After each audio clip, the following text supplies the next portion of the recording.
এটা মাঝে মাঝেই বলি, নন টেক মানে হচ্ছে যারা টেক্সটাইল ব্যাকগ্রাউন্ড না।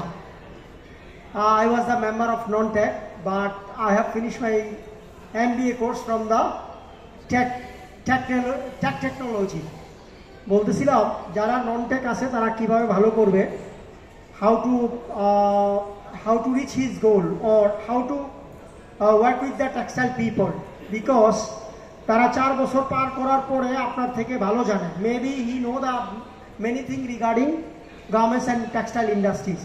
আপনাকে সেই লেভেলে যাওয়ার জন্য কি করতে হবে? Number 1, you have to study lot. Say example, you have to know the basic fiber, basic textile knowledge. যেমন you have to know the all everything like SOP, how to manufacturing the yarn or how to manufacture the knitting. You have to know the knitting SOP. You have to know that means I'm telling you that you have to know basic idea of the textile. তারপরে আপনাকে আরেকটা বিষয় করতে হবে, because you have to fight with the Butex, you have to fight with the Duet, you have to fight with the Chuet, BUFT, AIFT, different place থেকে আসবে, NIFT, সবার সাথে আপনাকে ফাইট করতে হবে নন টেক হিসেবে। সো আমি আপনাদের বলবো, please improve your basic knowledge of textile and basic knowledge of garments. 4 বছর যা করেছে মনে করেন এটা ইমপ্লিমেন্ট করতে পারে নাই, আপনি বেসিকটা যেটা জানবেন, সে এক্সাম্পল আপনি যদি জানেন যে গার্মেন্টস ম্যানুফ্যাকচারিং কীভাবে হয়, টেক্সটাইল ইঞ্জিনিয়ার 4 বছর স্টাডি করার পরে অনেকে আছে জানে না, মার্চেন্ডাইজিং অ্যাপারেল বানানো মিস্টেক করে, বাট আপনি যেটা শিখবেন সেটা পারফেক্টলি, বেসিকটা কোনোভাবেই কনসিডার করা যাবে না। নাম্বার 2 হচ্ছে কিছু মেডিসিন থাকে যেটা খুব হিট করে, যেমন আমি ক্লাসে বলে থাকি খুব বেশি, হাউ টু ফেস দ্য বাইবার কিছু জেনারেল কোয়েশ্চন থাকে যেগুলো টেক্সটাইল ইঞ্জিনিয়ারকেও করা হয়, নন টেক ইঞ্জিনিয়ারকেও করা হয়। এইগুলো খুব ভালোভাবে you have to memorize it, you have to answer smartly.